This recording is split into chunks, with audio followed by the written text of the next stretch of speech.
Hey guys, how you doing? Welcome to APUSH History with Lennox. I am Lennox, and today in this video, we are moving into Unit 2.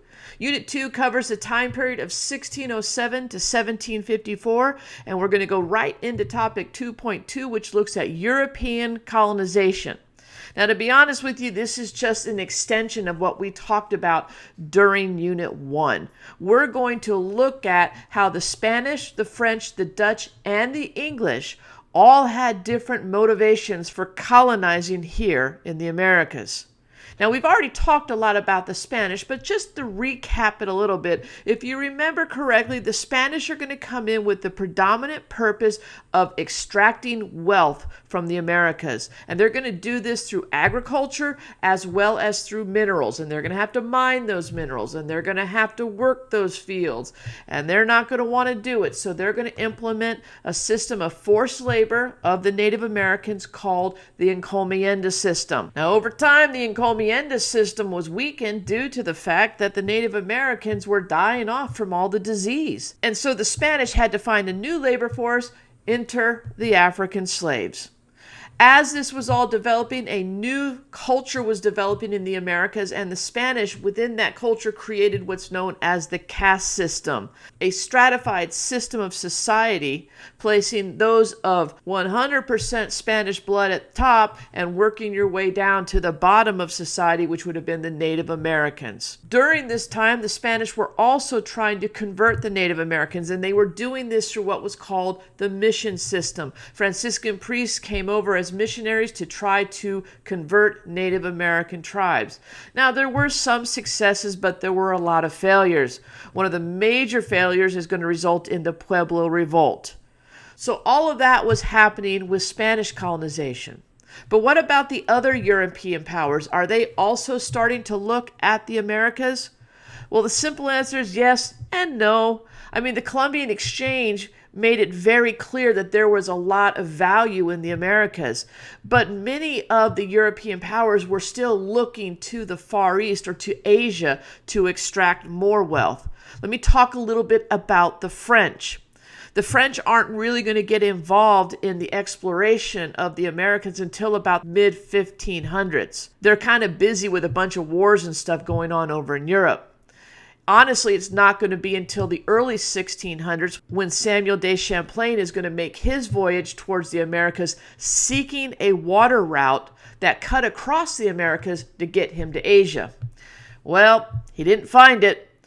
But what he ended up doing was establishing the first French colony in the Americas, and that was Quebec. Now, unlike the Spanish, you're not going to see very many permanent French settlements. Instead, the French were looking primarily at building trade networks within the Americas, and they're going to work with the Native Americans in order to do that. They had a good relationship culturally with the Native Americans, and you saw a lot of cultural exchanges between the French and the natives. One example of a tribe that built a relationship with the French is the Ojibwe. And what you saw there was Native Americans who were very good at trapping fur, very good at processing that fur, which is what the French needed. What the Native Americans needed was the iron tools that the French would trade with them. So you saw this cultural exchange between the two worlds. Another way you saw a cultural exchange was through the kinship ties that the French would build with the Native Americans. You saw this when French trappers would come into the Americas and marry into Native American tribes, building that kinship relationship, if you will. When it came to religion, the French did send some missionaries over to try to convert the natives, but again, that was not their primary motive for colonization. It was based on economics. The Dutch also had a similar view of the Americas. You're going to see the Dutch enter into the Americas through the explorer Henry Hudson. He too was looking for a water route to Asia. He too is not going to find it through the Americas, but he is going to sail inland on rivers that would soon bear his name. Now, the Dutch are going to create the colony of New Amsterdam, and New Amsterdam is going to become part of their trading empire in the world. When it came to the Native Americans, well, there was no desire to convert the Native Americans like we saw with the Spanish and what we saw a little bit with the French. Finally, let's talk about the British. And really, it's through the British colonization of the Americas that our history is going to grow. The British initially looked at the Americas as an economic opportunity. They too were seeing the benefits of the Columbian Exchange. What was happening in England at this time was a bit of an economic crisis. The elites weren't able to expand their wealth that much, and at the same time you had a growing class of peasants who weren't able to see any possible future in England due to the enclosure movement. The enclosure movement was an economic movement in which common lands were being, gathered up and sold as private property, which leaves little to no opportunity for economic growth for anybody, especially in the lower classes. So both economic classes, the elites and the peasantry, are both looking for opportunities. And remember, the peasants also are looking for land, and the Americas are going to provide that opportunity.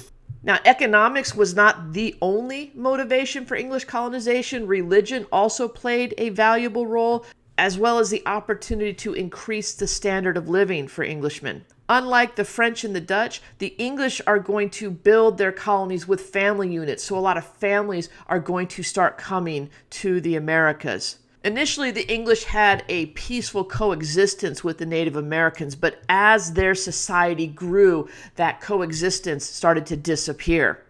But unlike the Spanish, who tried to conquer the Native Americans, the English sought to expel them. Now, we're going to talk about a lot of this in future videos, so hopefully this gives you a good basis to start with. As usual, if you have any questions, please go ahead and post them in the comments below. If you like what you heard, hit that subscribe button, give me a like or two. But other than that, we'll see you on the next one. Go make some history.